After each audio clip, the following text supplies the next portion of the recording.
Well, hey guys, Ralph here, and I'm here doing a different video. Oh my, got a Navy plane flying over, sorry about that. Anyway, I'm here at my lot at Aviation Autos. It used to be RnW Autos, but I'm renaming it to Aviation Autos because I'm on Aviation Drive. That's why we have Navy planes flying over. Anyway, I'm not doing a car video like I did with this Envoy or with that BMW back there.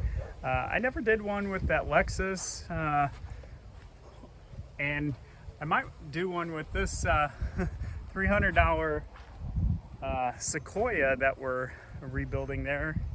And that I did a quick video of that battery, and there's Cadillac SLS over there. Anyway, what I'm doing is I added this building and I'm off the grid. I'm totally off the grid. I don't have any power from the utility company.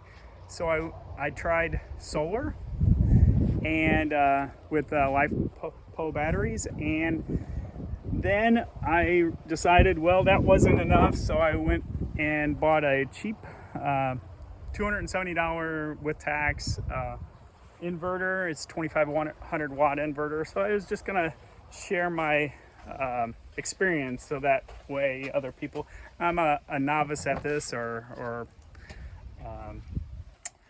just learning myself. So I wanted to share what I've learned. One thing I did like, I found this little power station online. These power stations are really cool because they show you the battery, and these things last pretty long, but this is only a 600 watt power station. It was roughly 250 bucks. They're a lot more than batteries, but they give you a lot of flexibility, and it comes with a 100 watt charger. I know it's 100 watt because I've used a little wall reader there that shows how many watts it's using. You can probably read it on the back of it, but I like to measure things, so I bought that little $10 device that shows you how many watts things are using. And what I'm gonna do with this is, I just took it. My laptop can plug into this. This plugs into the wall, or my computer would plug into this. That way, this would be charging my laptop all the time. I basically have an extra battery backup in case all of my LiFePO batteries that LiFePO, I guess, stands for lithium ion phosphate. PO is a phosphate. These are LiFePO 4 batteries. Here they are. I have they're 12.8 volt, 100 amp hour LiFePO 4 batteries.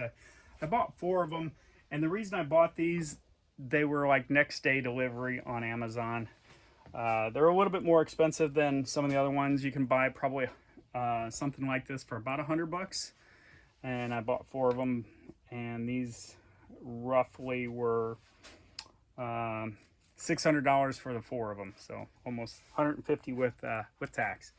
And I just turned off my air conditioner, so it's a little hot. Well, I turned it off a few minutes ago before. So this is the main reason I need power in here. I need to cool it down because I'm in Corpus Christi and it gets hot in here.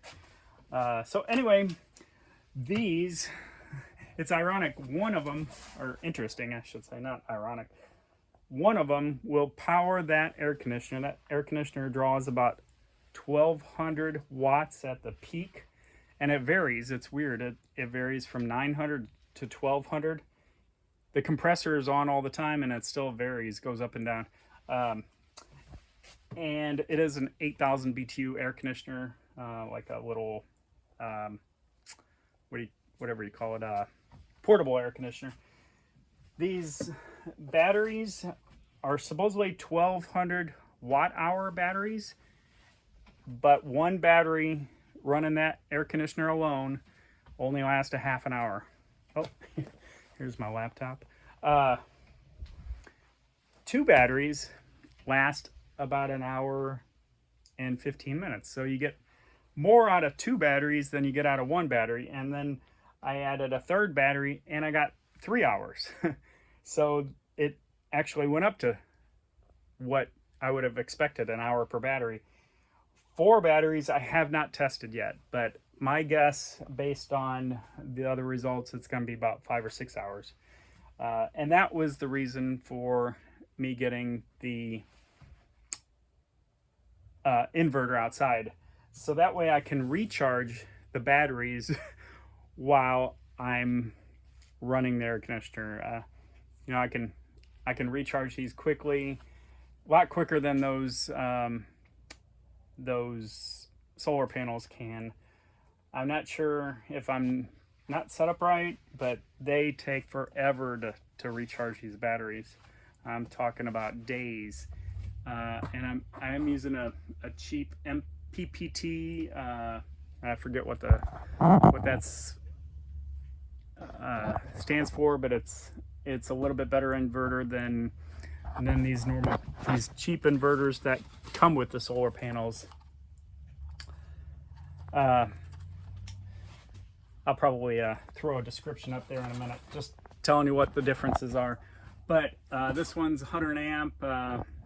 It can go a lot more wattage, a lot more voltage, and I have these in series. I also have a 2000 watt pure sine wave inverter. By the way, if you're going to run something like an air conditioner or even fans like this, you need a pure sine wave inverter. A micro inverter, like I originally bought a micro inverter like this one. It's well, it says it's 6,000 watt inverter, whereas look, this one's a 2,000 watt inverter, and that's a 6,000 watt. Look at the difference in size. But the difference between the pure sine wave and the micro inverter, when you're running utilities, is huge, because this fan, you'd hear it wah wah wah wah like it would resonate. The air conditioner wouldn't run right at all. And I don't know about anything else. Everything else would deal fine with that micro inverter. But now I'm not using it because unless I run out of power on this, I'm just now hooking everything up. Also, I got a switch that you could do manual or auto. And sorry about my temporary wiring here.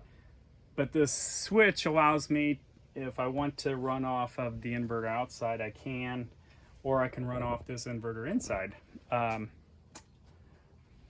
And it does have an automatic switch over. I could put it in auto mode, and when power goes out on the batteries, it would switch over to the inverter outside, or vice versa.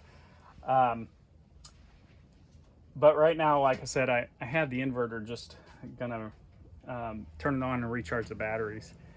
And it runs for about 6 hours on 1 gallon of gas. So that inverter outside is a lot less expensive than the $2,200 I've wasted, not wasted, but it's an experiment, I put into solar and batteries. The nice thing about the batteries is they're quiet and I don't need to fill up gas. But the bad thing is they just take forever to charge. I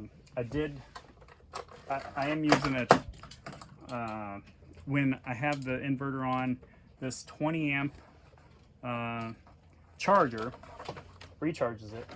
And at $2,200, it covers that charger as well. That was a pretty inexpensive charger. There's some that are like several $100s, and I was like, what's the point of that? I mean, but 20 amp running, probably, I think it takes somewhere around a day, 20 hours to recharge these from empty.